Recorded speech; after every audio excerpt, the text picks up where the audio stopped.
Meu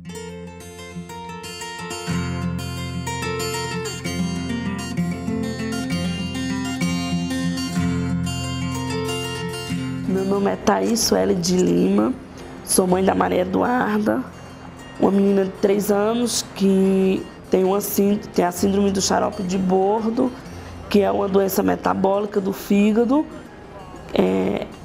que devido à doença ela não pode se alimentar porque o fígado não metaboliza proteínas. E hoje eu vim aqui agradecer ao homem que ajudou e colaborou muito, né, para ela estar viva até hoje. Oi, eu sou Hidário Santos, eu nasci na cidade da Paraíba, na Prata, mas vivi toda a minha vida em Petrolina, Pernambuco, lá onde a gente constituiu nossa família. Eu sou casado com a Soraya, uma pessoa maravilhosa. Tivemos o primeiro filho, o Vinícius, ele nasceu em Fortaleza, e o segundo filho, o Arthur, nasceu em Petrolina. Quando o nosso segundo filho nasceu, o Arthur, ele nasceu em janeiro de 2002, logo no primeiro dia de vida, nós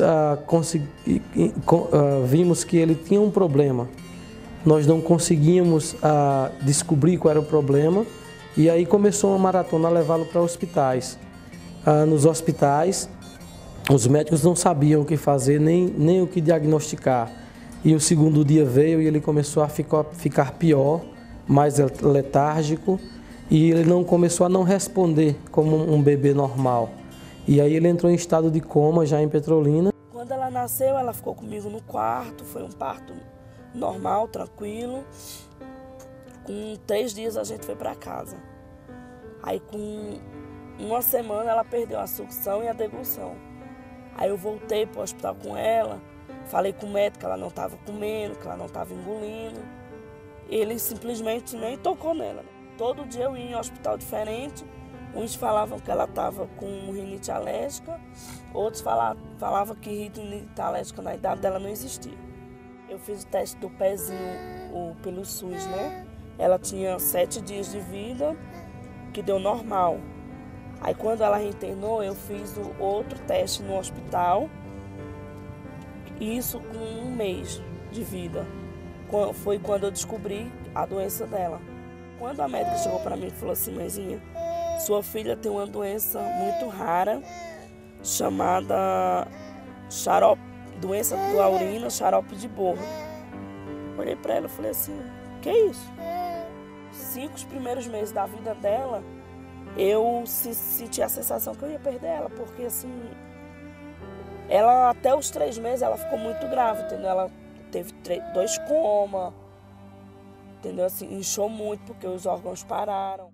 Só precisa ter o teste do pezinho expandido. Uma vez que se descobre a doença cedo, a criança tem toda a chance de viver.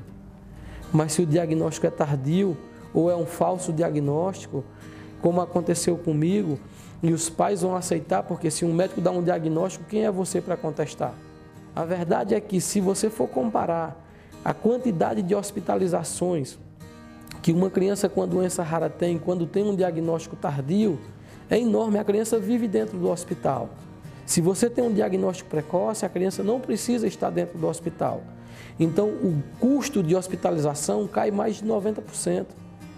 E não se engane, as crianças vão nascer com doença rara. Hoje são mais de 13 milhões de brasileiros com doença rara. Se a minha filha tivesse sido diagnosticada no começo, né, da vida dos meses dela, assim, pelo menos na primeira semana, eu acho que ela não tinha passado por tanta coisa, porque, na verdade, hoje ela não anda, não fala, por causa de uma lesão no cérebro que ela ficou, entendeu? E essa lesão, se a doença tivesse sido diagnosticada, ela não tinha tido essa lesão, porque tinha dado tempo, né, de tratar. Nós fomos até a Pensilvânia, em uma clínica que é estabelecida no meio de uma plantação de milho, e lá nós encontramos o Dr. Kevin Strauss. Ele falou para nós: eu tenho 3 opções para a vida do seu filho, para que o seu filho tenha chance de vida. A primeira é eu ensinar os médicos de vocês o protocolo, mas não adianta isso, não é a solução, porque lá no Brasil vocês não têm o equipamento, vocês não têm a estrutura para você seguir um protocolo como esse. A segunda coisa é você vir morar do lado da clínica. E eu fiquei com o meu raciocínio, pensando como é que eu vou morar do lado da clínica se eu não falo inglês, eu não tenho visto de trabalho. Mas antes de eu continuar com o meu raciocínio, ele interrompeu e falou, e tem a terceira opção, que eu recomendo para vocês, que é a cura da doença. Quando ele falou isso, foi como se Deus tivesse colocado a mão na cabeça da gente. Eu perguntei quanto custa essa cura. Ele voltou com a informação, isso custava $225 mil. E a gente não tinha dinheiro mais para comprar uma agulha, mas eu falei, ele vai fazer.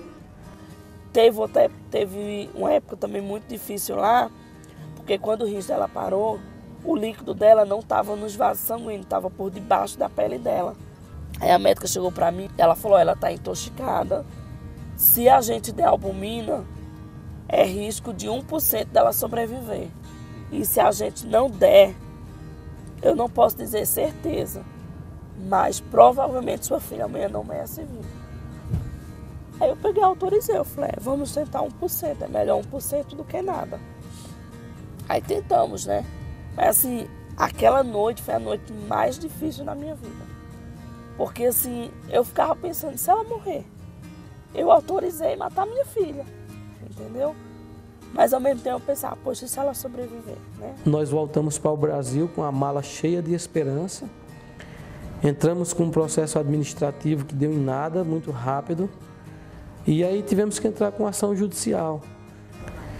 Esse processo que nós iniciamos para ter o nosso filho curado, demorou muito tempo, demorou mais de 1 ano para que a gente tivesse o nosso filho, a chance de ter o nosso filho curado. Felizmente, em 2005, na época, o então ministro Jobim votou em favor da vida do meu filho. E nós imediatamente nos mudamos com toda a família para os Estados Unidos. E em 27 de agosto de 2005, o Arthur foi o primeiro brasileiro do mundo a ser curado dessa doença. Depois que o meu filho foi curado, eu abri uma página na internet, nas redes sociais, no Facebook, somente para ajudar as famílias e levar informação. Quando eu comecei a trabalhar ajudando essas famílias, eu nunca pensei que a coisa fosse se avolumar. Hoje eu perdi a conta de quantas famílias eu já ajudei. E uma das coisas assim que mais me comove das famílias que eu já ajudei foi mandaram um vídeo para mim, nem pediram ajuda, só mandaram um vídeo para mim de uma reportagem de uma televisão brasileira falando da doença de uma criança que estava internada na UTI e o médico estava dando a entrevista falando um monte de baboseira que não tinha sentido o que o médico estava falando. Pela felicidade da criança, a televisão colocou o número do telefone dos pais para contato. Eu imediatamente anotei e eu liguei para essa família e por a coisa do destino, era uma criança de uma favela do Rio de Janeiro. Eu conheci o Idário através do Daniel, né? Assim, falei com ele uma vez por telefone, que ele me explicou um pouco da doença, né? Como que eu tratava, como que eu me comportava, assim, né? Com os sintomas, o que é que eu tinha que fazer. Ele me ajudou no leite, porque eu não consegui o leite aqui no Brasil. Aí eu comecei recebendo doação lá dos Estados Unidos. Aí quem mandava para mim era ele, entendeu? Ele comprava lá, mandava para o Brasil, entendeu? E aqui no Brasil eu tinha que pagar o imposto. E esse imposto ele pagou também. Então assim, quando eu recebi aquele leite dele, para mim foi a mesma coisa dele salvar a Maria Eduarda, né? Porque como não tinha outra coisa, ela não pode comer mais nada. Então assim, foi muito importante a ajuda dele. Das famílias que eu ajudo, a maioria eu não tenho contato físico, eu não as conheço pessoalmente, só conheço por internet. Eu vou apresentar o Idário para minha filha, assim, como uma pessoa que ajudou muito ela, entendeu? Assim, foi um anjo na vida dela. Nossa, você não precisa fazer isso, você veio aqui. Nossa, não precisa você. Nossa, eu tô muito emocionado.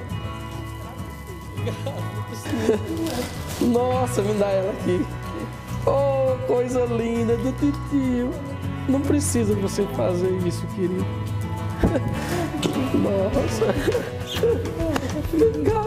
Vem cá com o titio. Ela dando a mão pra mim, olha só, coisa linda. Olha, gente, meu Deus. Praticamente só você comigo.